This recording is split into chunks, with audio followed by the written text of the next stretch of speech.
Well, it's another beautiful summery Thursday afternoon. Extremely hot outside, but it's a beautiful day. And once again, we're here on our favorite platform, in our favorite place. And this is Crossroads, your podcast, navigating business challenges. So, once again, welcome. And by now, you know it, David Etienne, your certified public accountant. And so we're coming to you from the Etienne Strategic Management Consulting platform.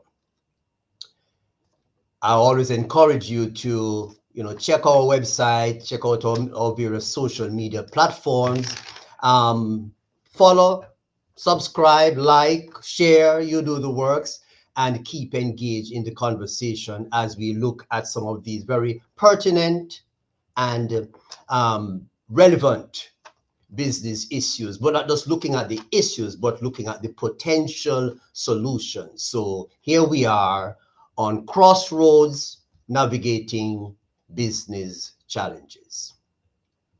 A couple of weeks back, I had a colleague here with me, and we had a wonderful time discussing a very important topic, and that was change and the management of change.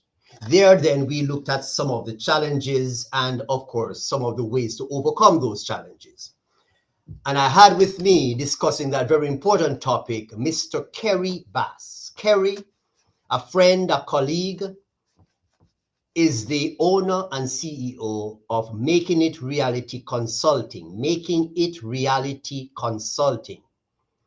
A wide range of knowledge, a wide range of expertise. And so he had shared with us back then the whole concept and picking apart the issue of change and change management.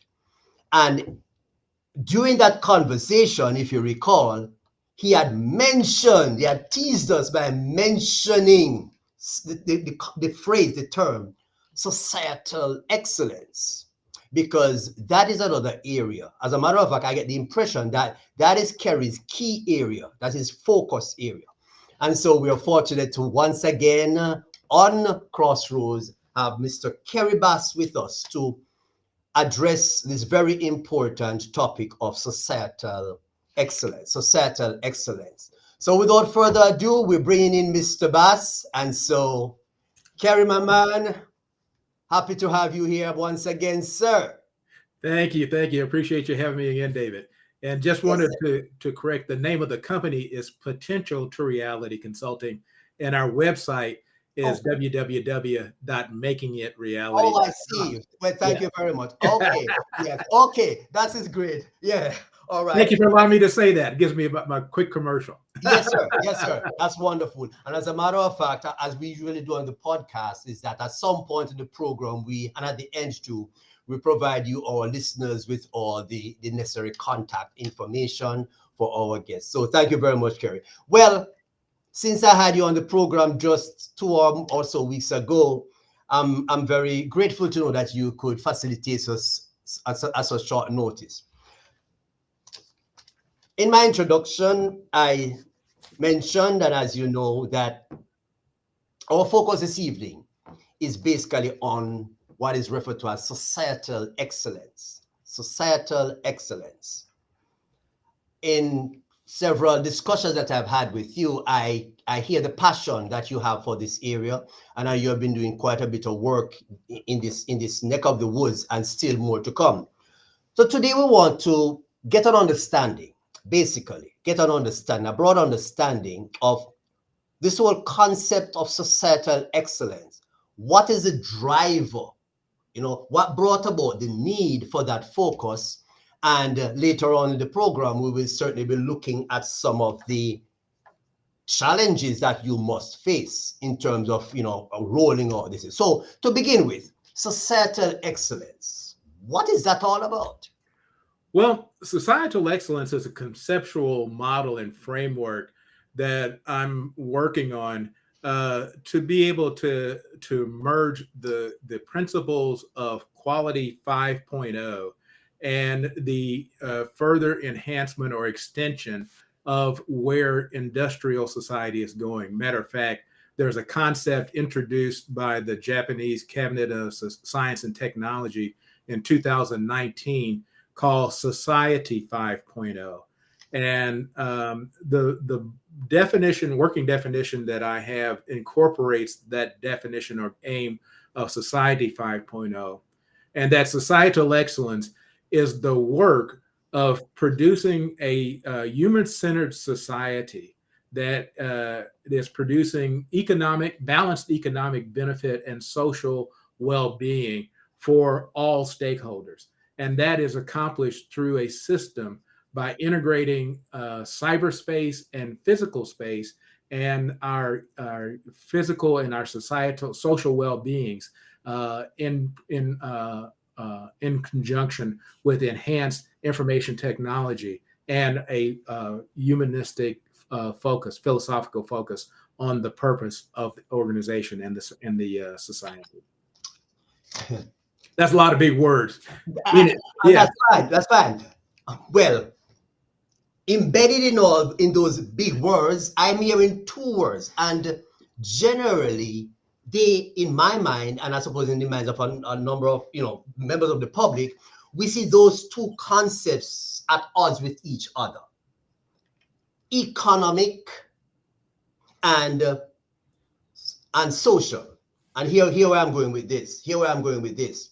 One usually consider social focus to be more of, and this is just me going there, to be more of the well-being of the citizenry, more from the point of making available services, amenities, etc. for social well-being. On the economic side, I am hearing a profit focus. I'm hearing a profit focus. And quite often, the concept or the thinking is that for you to be 100% profit focused, then you cannot give way to these other, as it were, welfare type considerations. So we talk about societal, aspect of the thing. It sounds to me like you're saying to the capitalist, profit is good, man, but it's not all about profit. Help me here. That's exactly right. And the idea is really sustainability. If you want to just make money for a short period of time, then you don't need to create massive organizations and large businesses to do it. You can just focus on capitalizing things. Maybe I want to get the quickest return on the dollar that I have, and your firm doesn't not necessarily stay around to be able to produce that. But if you are thinking about your organization is not just only to produce profit, but to produce wealth, then you have to think about your firm being around for a longer period of time. And then you have to think about what are the types of things that provide wealth. Those are things that provide value to those that purchase or consume the products or services in exchange for the economic funds that are delivered in enhanced for that. So the concept of societal well-being is an extension of sustainability beyond the firm and also benefit beyond just the shareholder, but to all stakeholders. Got you. Now, it's interesting because when we talk about stakeholders, there was a time when customers were not identified as stakeholders. You get me? We thought of stakeholders as, of course, those persons who have somehow invested in, somehow have a way of getting a return from. So in other words, companies seldom thought of the clientele, the customers, the mom and pop around, the family down the street as being an integral element or aspect of your stakeholders. I'm hearing you to say that companies in the past have pursued the profit motive and have made quote unquote short-term profits, large profits, but then they came to that place and point where they recognized that for us to be sustainable in the long term, we need now to incorporate this broader picture, this broader view.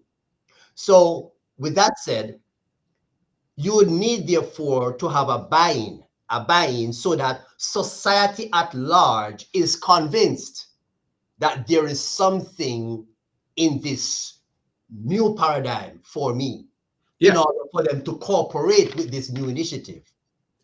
you're absolutely right. And I think that concept of WIFM, what's in it for me, is really the whole core concept of advancement and economics and society overall. And that while altruism is nice, and you and I have talked, and we both share a common faith, and and ordained ministry, and that's not my job here to do conversion, but the idea is that we do things as human beings because we get benefit out of that doing it. We purchase things because it gives us a benefit. Joy provides sustainability, meets our nourishment needs. It provides value because it enables me to do other things. And so if I am then a producing value, that is the way that I can get economic returns. And one of the things that we got replete in history now, and we have these issues, I think, in business and in society now, where there are big turnovers because of the fact that organizations lost sight of the long-term nature of what they were trying to do. One example that comes to mind right away is the opioid epidemic. There was a lot of firms, and one in particular, I won't mention them, Mm-hmm. but they produced and accomplished billions of dollars by promoting and delivering opioid medications to societies. And they got the medical system to get highly engaged in promoting the delivery of these wonder pills, is what they thought, because they thought that the value that they were producing was the quick elimination of pain. And that seemed to be a reasonable value because people bought into that, and they paid billions of dollars, and these companies became rich for doing that. But what though that company failed to do was to think about the long-term effect of what was happening by the addictive nature of what they were doing. And when they found out about it, they chose to ignore the truth of what they found out about. And that's one of the concepts, again, of societal excellence, is that when you know better, you should do better. Mm-hmm. So they chose to ignore that fact and continue to promote the high distribution of these drugs. Now they have been sued, and that company is going to probably lose most of the profitability that they gained because of the downside consequences of now their stakeholders are saying what you sold me as good is actually detrimental. And therefore, I want to reverse that profitability that you got out of it because basically you cheated me. That's right. That's right. That's right. Okay, great, great. Now, like any new initiative, let's call it that, there are going to be challenges. And the challenges could come either from the point of execution, or it could come from the point of an absence of buying by the people who are the players. So let's first look at that. What are some of the challenges? Because on the face of it, the end result of such an initiative, if it is successful, is going to definitely make a significant impact, positive impact. What do you see as some of the challenges to this very commendable effort? Well, I think the first challenge is being able to solidify the definition, and that's the things that I'm working on now, and what those core concepts are, and communicating that to both the stakeholder community at large to be able to understand that we're not just talking about altruism on the part of the firm or the society, but we're also not talking about welfare, we're talking about ownership and value production and value exchange on the part of the whole of citizenry. And so communications and further development is the first piece. The other piece, again, like I said, is actually being able to find examples. And I think that there are examples already of organizations that are basically doing this, whether they understand it and categorize it as societal excellence or not. Um, uh, like you and I were mentioned before, there are firms that are approaching unheard of capital value propositions that because they are now producing values. One in particular is these information technology firms that are exceeding the $1 trillion market value, market capitalization level, because they are producing value that enables stakeholders to be able to identify and produce and deliver value and receive value in ways that are more efficient and effective than they ever had been in the past. Large organizations will say, we have over the years spent, I won't say million, but billion, but hundreds of thousands, even millions of dollars in welfare. I'm just generalizing now and saying welfare, outreach, making our contribution to society. Okay, a lot of these organizations even operate, these non-profit arms, and so they consider themselves as having done a significant, they have engaged themselves significantly in terms of societal welfare through these non-profit endeavors that they undertake. Okay, they have contributed quite a bit, quite a bit. Um, am I hearing that even that act or those initiatives are not enough to put them to where they're trying to go for long-term sustainability and wealth and growth? Are you saying that this initiative is asking more of them, or is a matter of shifting from this welfare approach to a more inclusive approach to say, come and be a part of our broad vision, as opposed to us handing out things to you in the welfare fashion? You know, it needs a reframing and a different approach. There's a couple of different things. One thing that has struck me as I started toying with kind of putting this concept together was something that, and he's not often quoted, but President George W. Bush said one time. He said, "America works for owners." And when you think about that, that is absolutely correct.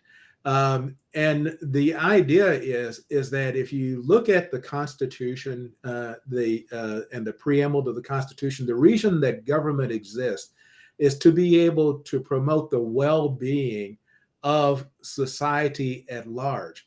And the way that they do that is promoting the capability of individuals to own property and be able to benefit from that property and from those businesses and provide value to society. And that the laws are created to manage the imbalance of power between an organization that doesn't follow the rules and their users, consumers, service, their other stakeholders that may suffer because of the abuses of somebody that has unequal power.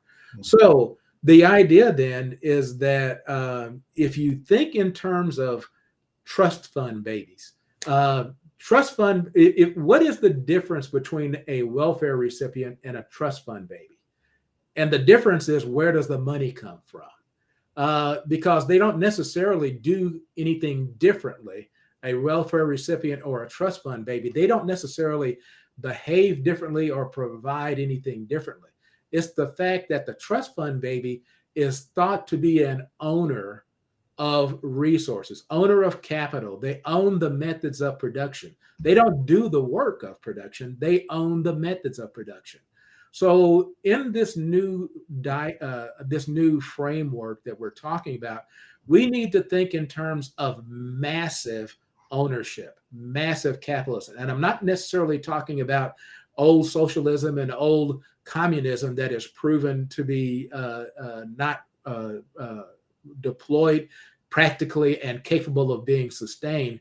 I'm talking about that let's leverage those tools that we have been able to come up in the marketplace, like exchange traded funds and mutual funds, and marry those with concepts that are being found now, like guaranteed minimum incomes, and using sovereign funds to develop an exchange traded fund or a general societal fund that benefits the individuals of society so that they own massively a piece of the methods of production that are providing value in their lives.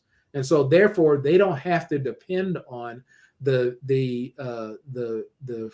frequent fluctuations in the labor market, the changes in technology that we all own. All become owners, and therefore we reap the benefits and rewards of being owners. Got you, got you. It may be early days in terms of conceptualizing the whole thing, but paint me a picture of this initiative in action. If I may, if paint me a picture of this initiative when it's rolled out, when it is taking, when it is happening, when the process is in progress, so to speak. Paint me a picture as to how it is likely to be executed. I know it sounds fanciful, but it seems as though that there's a lot of futurists that are creating popular media and entertainment media nowadays too. One of my favorite newer movies and newer sequences is the Black Panther series, Okay. and the concept of the kingdom of Wakanda Mm-hmm. to me is an example of what this future economic and societal excellence looks like. Wakanda is blessed with having a natural resource that provides tremendous value to the world. But instead of the old way of where there were exploiters that came in that subdued the population and took the extracted minerals from the population and used it for their own wealth, the people of Wakanda used it for their own wealth. And so, therefore, the Wakandans became the owners of this value creation system that allowed them to be able to live well within their own society and then be able to deliver value to others through the delivery of products and services based on this resource that they have. I think that's the same way that it can happen today. And one of the areas that I'm looking at and thinking about trying to do is that we need to look at the African diaspora overall in the global society. And we need to think about maybe the African diaspora looking to be global owners, and those of us that are in other areas being able to leverage our knowledge and technology and resources and know-how to be able to marry it to the wealth resources in the home continent of Africa and be able to provide sustainable value so that the Pan-African community can actually be able to deliver that. And the reason why that's reasonable is by the world population estimates. By 2050, it's expected that 25% of the global population will be of African descent. So if we are going to survive as a human species, it's incumbent upon the African diaspora to do well. So we need societal excellence at a Pan-African level. Mm-hmm, mm-hmm. Okay. Well said. Well, ladies and gentlemen, we are here on our podcast Crossroads, and we're speaking with Mr. Kerry Bass. And this evening we are looking into the whole concept and the great ideology of societal excellence. So we continue our conversation because we're recognizing that it's almost like this is the answer to the way forward. This is the answer to the way forward. So many other models have been tried, and yes, they have seen some level of success. But it would seem to us that the ultimate would be a model that incorporates us all. And so instead of owners and hand-me-downs, what we're talking about people who are mutually invested into the initiative. Kerry, two things: educating and convincing. I always speak about educating and convincing. So you may have a group of individuals who, because of a lack of knowledge, fail to do what is necessary. But once you find a way of educating them and they are receptive to the educating, then you will get some progress. On the other hand, there are those individuals who are in the know, but have taken a conscious decision that we know, but we will not go. Because as it is here and now, what we have serves us well. I'm applying that concept to our discussion this evening. I have no doubt that large corporations are in the know that part of what may be holding back long-term progress is the absence of that inclusion of all, okay? So it's not a case of us trying to school them and to show them what they do not yet know. So it boils down to convincing you guys that this is the way to go. And I think that the greatest challenge, that's what I'm thinking, that the greatest challenge will lie in that arena, convincing the haves to include all others so that we collectively become haves and therefore we collectively move forward. So my thing therefore is that the greatest challenge would be to say to those who are in the power seats, who have the wealth base, that this is the way to go. Have you had any intervention dialogue where you come across clear, evident resistance to this concept? Oh, you see examples of it all the time, but you also see the consequences of that too. Another example that I like to use is the fossil fuel industry. Fossil fuels, particularly petroleum, produce fantastic benefit for society overall. It allowed the mobility of energy to be able to do tremendous things that were not possible previously.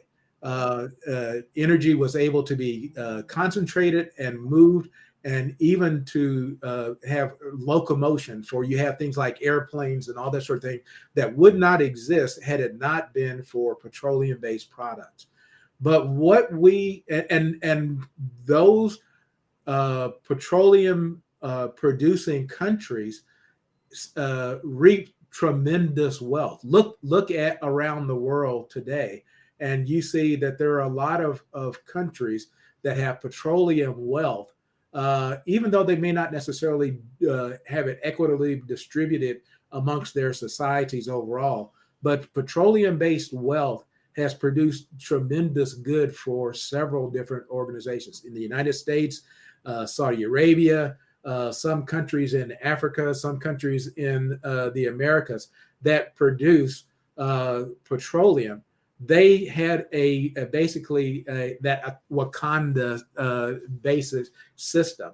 But one of the things that we have now come to understand, we knew it for a long time, but we chose to ignore it, was the fact that burning fossil fuels has a negative impact on our climate. And so, therefore, we really needed to have started thinking about what we need to do something different than these petroleum based economic systems and energy based systems. And not only that, there's only so much petroleum that's there because once you run out of it, there's no more being created. There is, but it takes so long Yeah. that we burn it up before we can have enough of us to die, enough vegetation to die and rot away to become petroleum. So the it's an unsustainable environment and unsustainable feature. So now we're in this massive transition that you see the resistance of change from fossil fuels, particularly petroleum-based energy solutions, to renewable energy solutions, and you see this upshift that's going along with it. And one of the things that's unfortunate that, but it's almost um, uh, I wouldn't say comical, but it's almost ridiculous in the way that you look at it. That there are societies of people that have built their economic well-being on working in the coal mines. So the coal mine is even a generation back beyond the petroleum marketplace. So there are still people resisting the evolution and moving away from coal uh, to go to solar power and wind power. Yet there's a whole intermediate step that a whole economy that they will miss, a whole turn that they will miss because they didn't make that change even into petroleum. So resistance is real. Um, but from the time that I was on speaking with you before, there is a model of change management, and that's what I think needs to be done at a grand societal level. Also, ProSci has the model that they call ADKAR: awareness, desire, knowledge, ability, and reinforcement. That's how change happens. Is that first of all, you have to make people aware that something else exists other than what you are experiencing today. And that you then need to make that desirable. They need to be able to desire what is different than what they currently have. If there's no economic value, if it costs too much, it's too painful, if you're just saying that I just have to die away, then what's the point of me wanting to make that switch? I need to have a desirable change to make it worthwhile to do it. So we have to then, for societal excellence, it needs to be desirable on the power broker side today because they want to be power brokers of tomorrow. That means that they need to share the value and produce value for those consumers of today and tomorrow. And those consumers of today and tomorrow will not be laborers, they will be owners. They will be exchanging value for value. Great, great, great, great, great, great, great. Thank you. It go hands down. It's getting a little feedback there, but yes, hands down. It's a great concept. It's a great ideology, and like a colleague of mine always say that when you can design something, if you can design something that is devoid of direct human interaction, so it can all be computerized, then success is almost guaranteed.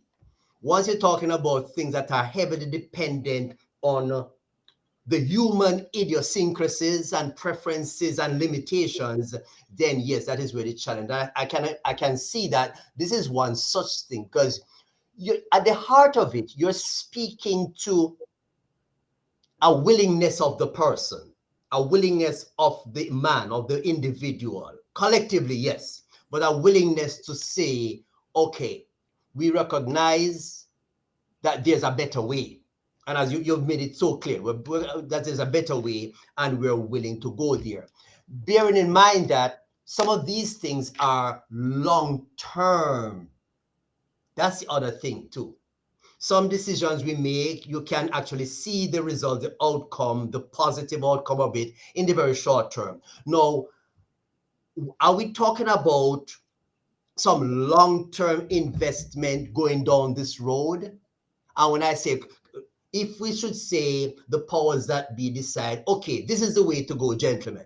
And so for the year 2025, we're going to kick off this grand initiative. I know it's not easy to sort of put a timeline on something like this, but realistically, do you see something like that coming to fruition, having some shape and form within a 3-year run, a 5-year run? It has to be a 20-year plan.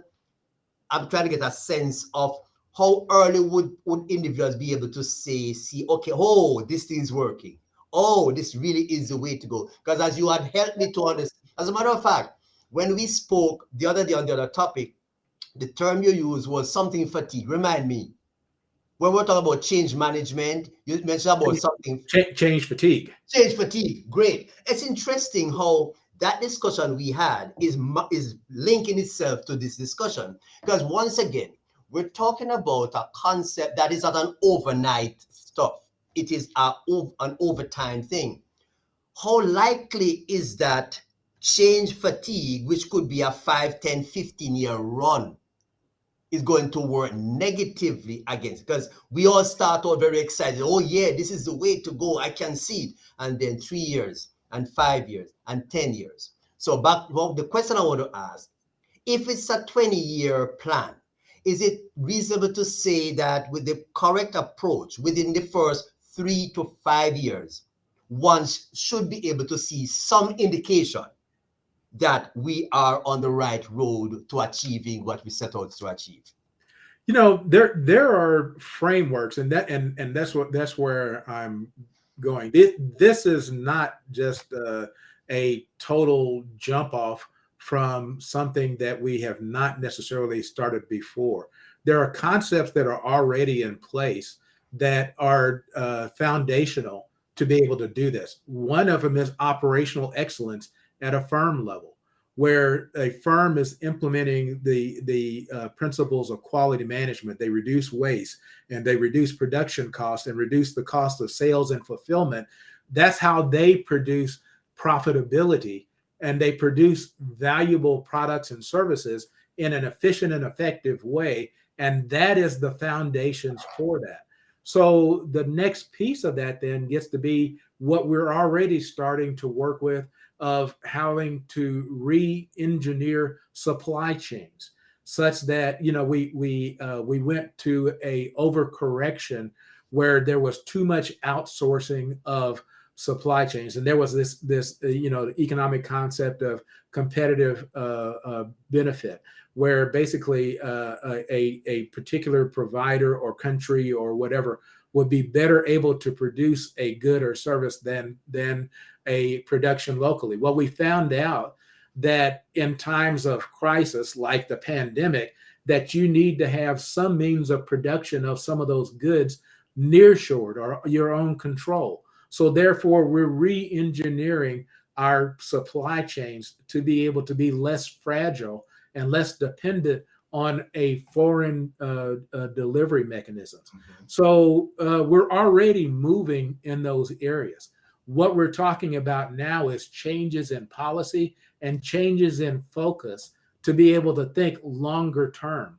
And there's right now in some democratic governments, they've turned it into a backlash of ESG, environmental, social, and governance promotion as a means of showing reduced risk and capability of producing value at a firm level in a global marketplace.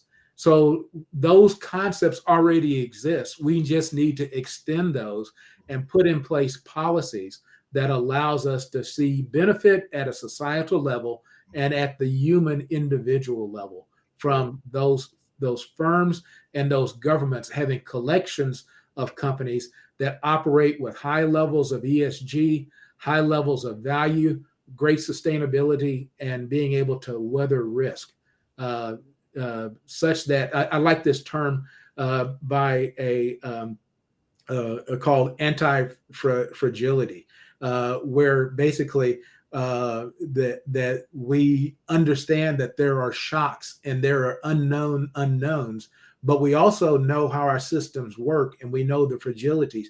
And so we then have to build up redundancies and strengths such that when a unknown happens, we anticipated that and we are able to weather that storm and benefit by it also.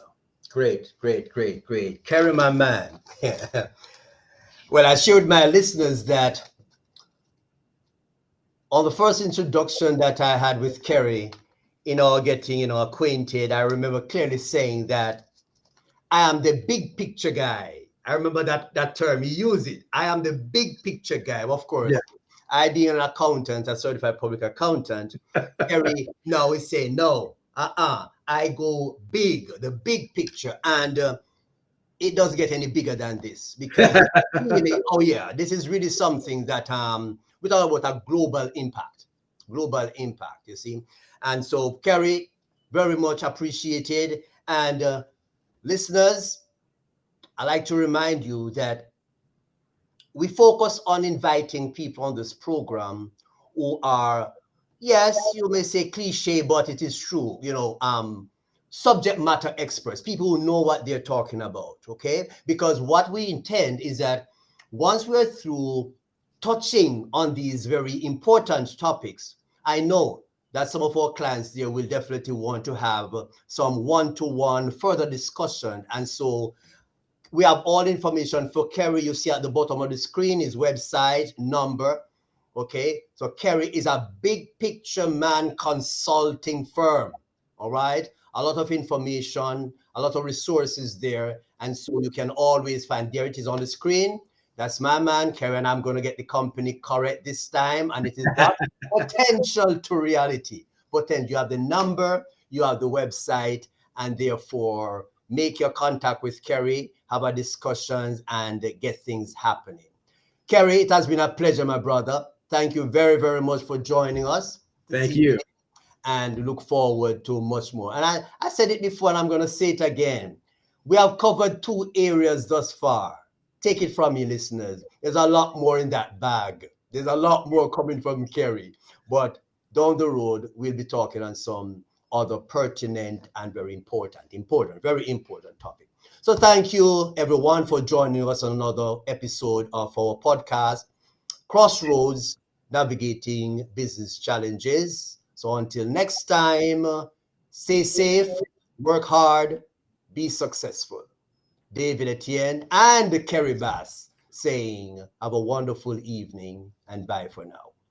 Thanks. Bye-bye. Okay, Kerry.